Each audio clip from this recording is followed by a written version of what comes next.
So in this video we'll be doing the day 6 of Advent of Cyber 3 from TryHackMe. So this is about the file inclusion. So this file inclusion vulnerability arises because the website administrator has this functionality of fetching the content dynamically without copy pasting the whole source code of the file. Here you can see the URL webapp.thm get.php file is equals to usercv.pdf. So this get.php is used to display the resumes. So if you want to copy the content of each and every file, it needs to go and fetch. You need to open this file and copy all the content into this get.php. So that will take so much time if there are so many files. So that's why. So the file parameter indicates the file name, and this get.php gets the file contents of this.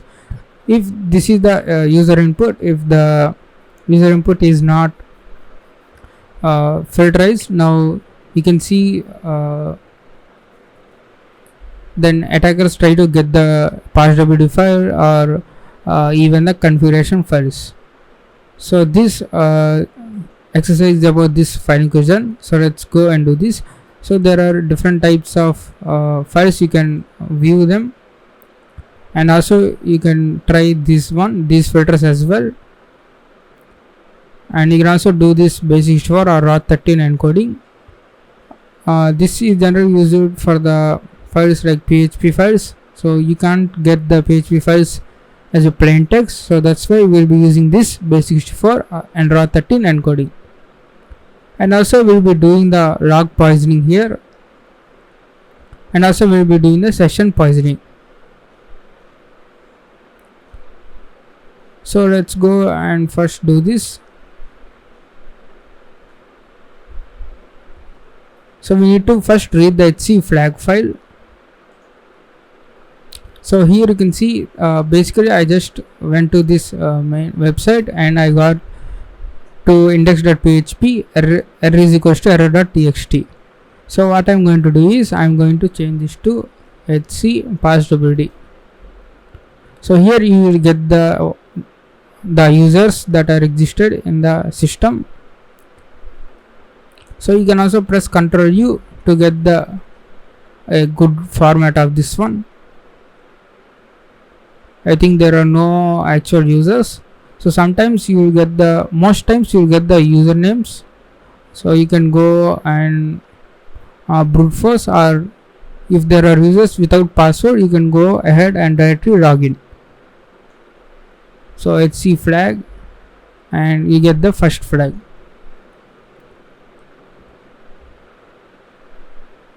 And let's go to the next question. Using the PHP filter, read the source code of index.php.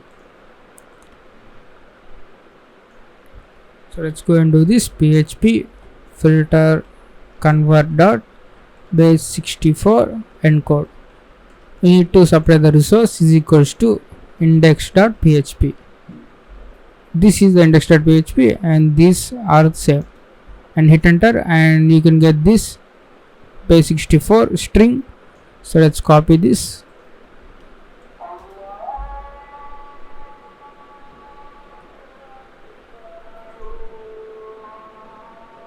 Now let's paste here and let's go and decode this one, and here you can see we got the another flag variable, and also we have this includes crutch.php. okay, and we have manage.php, and we did not have any interesting information. So includes crutch.php. So let's go and copy that and let's paste here. So you can see here the / includes, so that means it's not from the root directory, it's from current directory. So remove this one and hit enter, and you can get the base64 encoded string.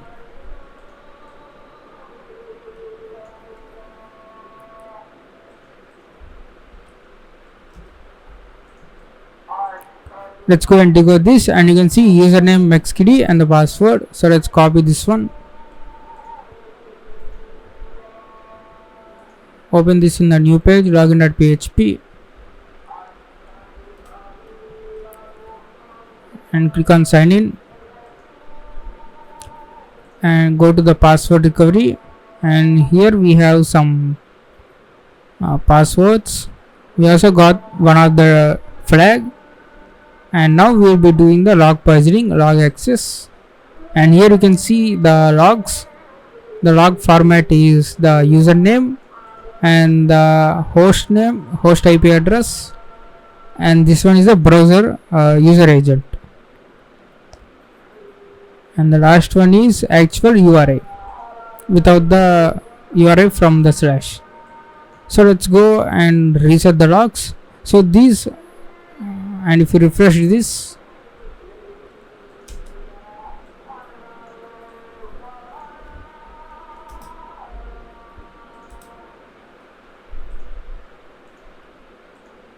and here you can see whatever I send, the my request will be logged in this log file. So includes logs app access dot log.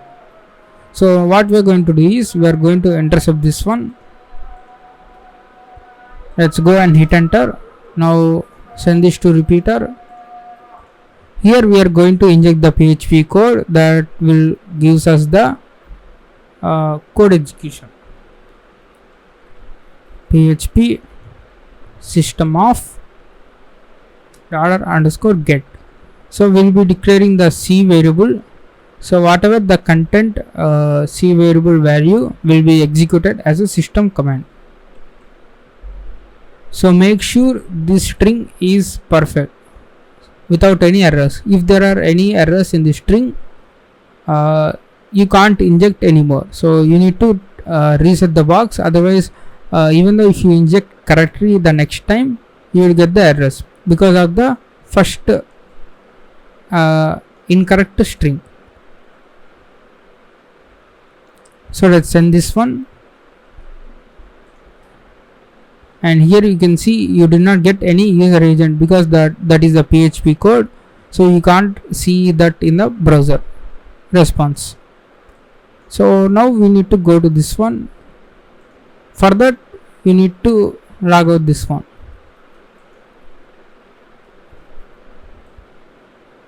You need to point this one app access dot log, and you can see cannot execute a blank command because it is expecting a parameter C is equals to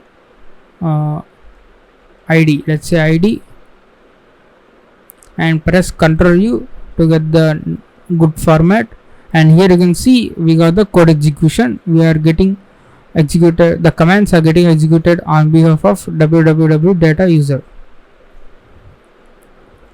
Who am I? And its data. You can also say pwd. So you can get the reversal as well. You can say which Python. So generally Python will be installed, so you can put the reversal here and you can get the reversal as well. So that's all about this one. So we got this one, and what they are asking us to do, host name of the web server. So let's go and say host name, and we got this host name.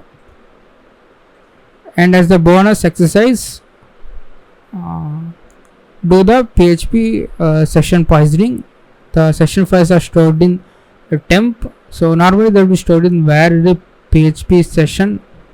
So in the temp directory, so the format will be, so if you right click on this, go to inspect element and click on storage. So this is the session ID. So the format will be sys _ this ID. So that will be the format of this files. So you can also view the contents of this ls-la temp, and here you can see my session is 39A.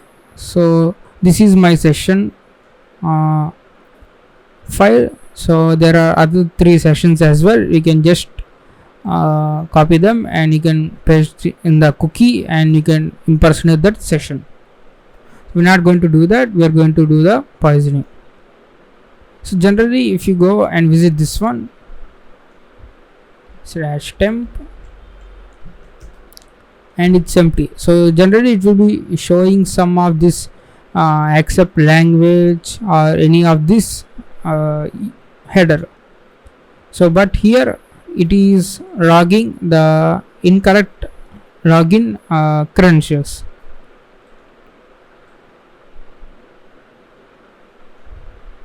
So let's go and log in. So if the login is incorrect, it gets logged in this session. So let's go and inject this one. So what we are injecting the same PHP code here in this login, and password type anything, click on sign in. So it says invalid username, but it gets logged in here, and here you can see cannot execute the blank command.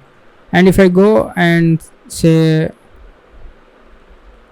cat temp ses underscore the session, and here you can see the contents of this one.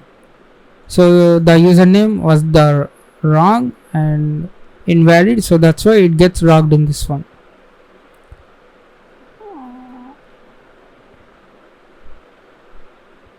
Now let's go and say